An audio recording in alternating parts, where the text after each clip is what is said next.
Hello and welcome back to another ranked video with your host, your Cloud. I'm doing full post-game commentary here.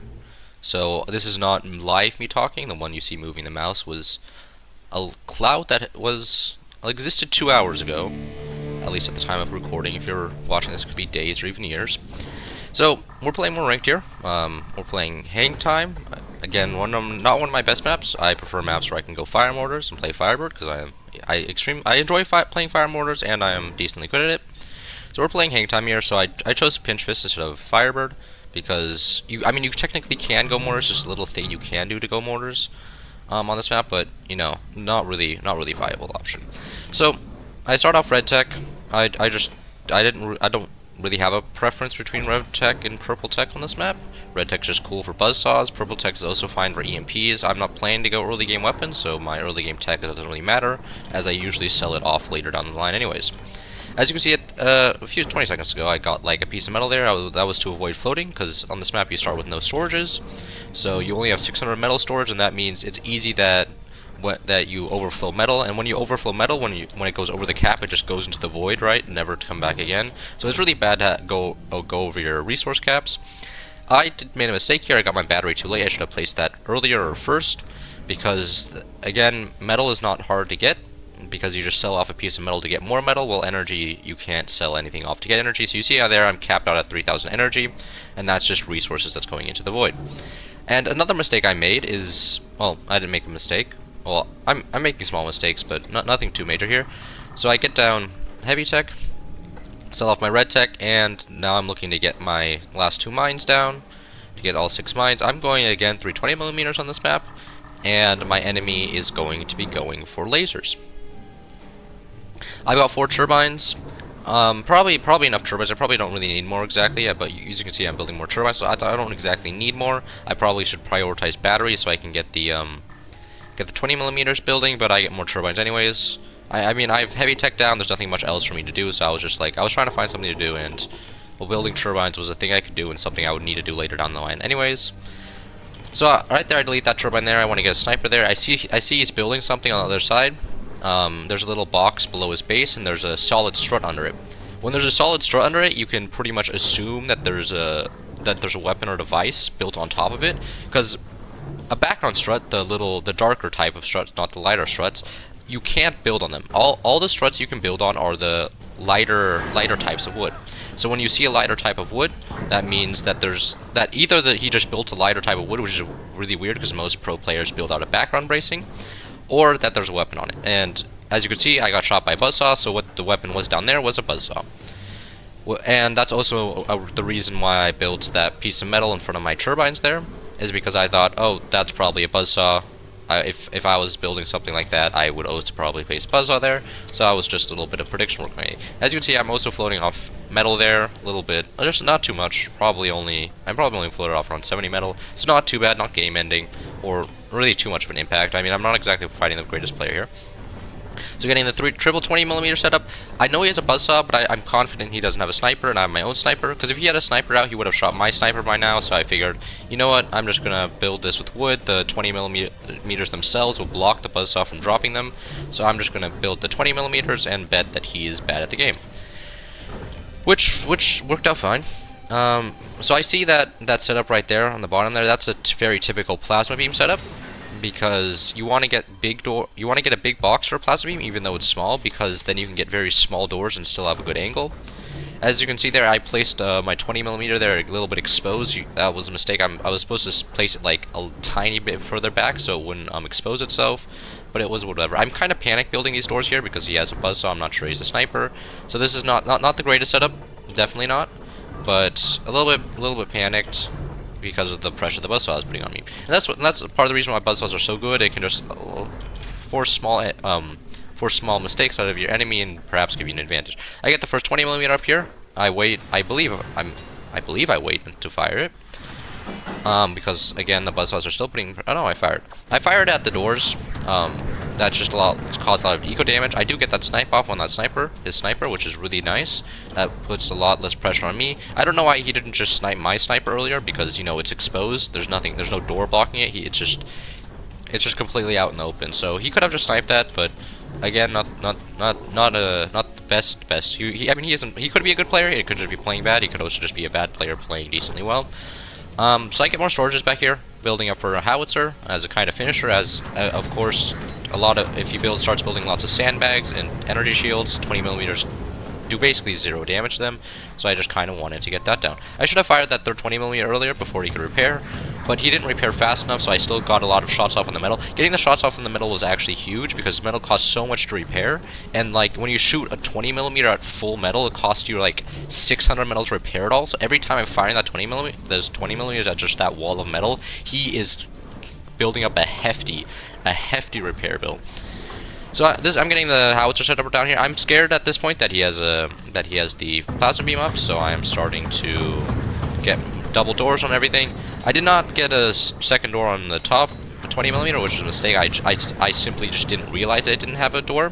He's gonna go for that shot, but thankfully, you'll see soon. See, I'm still building metal in front of my bottom 20mm, assuming that they're all protected equally. That bottom 20mm could not die to one plasma shot, while the top one can, so that was a little bit unfortunate.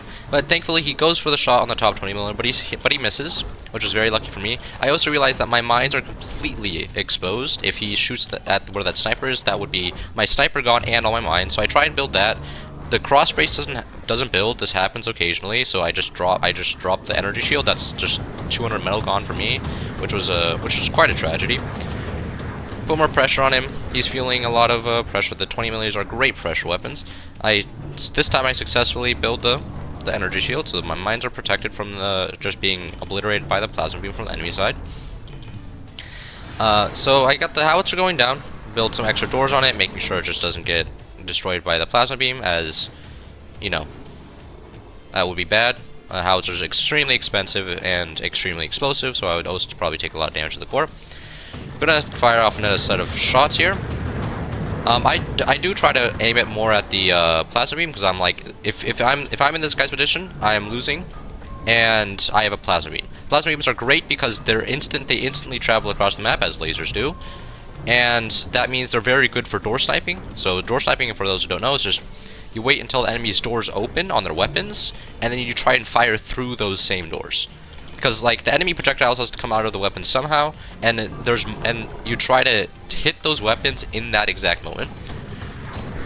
So that's why I'm trying to fire mainly at the plasma beam, and he tries to go for a door snipe there. Thankfully he misses, hits my sniper instead, and at this point, if he had hit that 20mm, I may have just lost them all because they're all relying on each other. I changed that quickly. I add some back support so that if the top one does die, it is a lot less likely to drop them all. And here I'm just waiting mainly for the Howitzer. I do have ability up, so I get half cost firing, which is really useful with Pinch Fist, and because building new weapons costs a lot of energy, and just having that option, just half cost firing one of these times, build a new weapon, and then continue on. I didn't use the ability right now, but now I use. Do I use it? No, I don't. Okay, fascinating. Now I use it, so I could get them all firing. I probably should have used it earlier to get discounts in all of them. I did forget to mute my mic the entire time. I just wasn't talking, so you did hear a little exhale from me there. That was a little bit of a stressful game, and I'm gonna cut to the next match right now.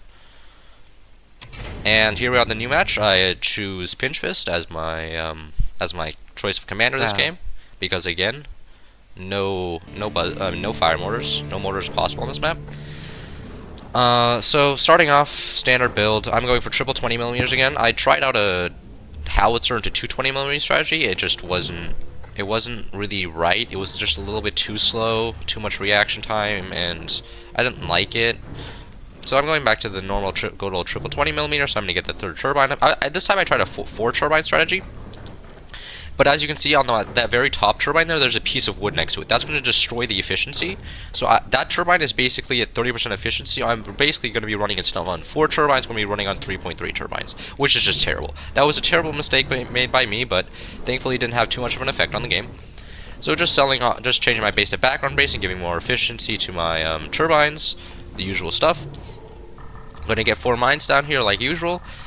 And not exactly looking too much at the enemy base. There we go. Okay, so he sells off the the wood behind his core, that's a very high level move. Most players won't do that, and if you see that, you're like, okay, they probably have a lot of experience with the game. They know that they don't need that part and could sell it off for even that small amount of resources. So I'm like, oh wait, this is a decent player. I do in that moment when I looked at his base. He has a laser tech exposed. So I'm like, okay, this guy's going lasers. This is a fascinating. It's super rare to see a laser player at this level.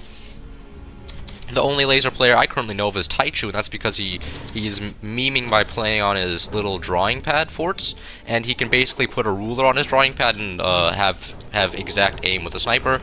I talked to the devs about that. Apparently, it's legal because anybody can do it, which is like, okay, just having perfect aim with lasers is legal.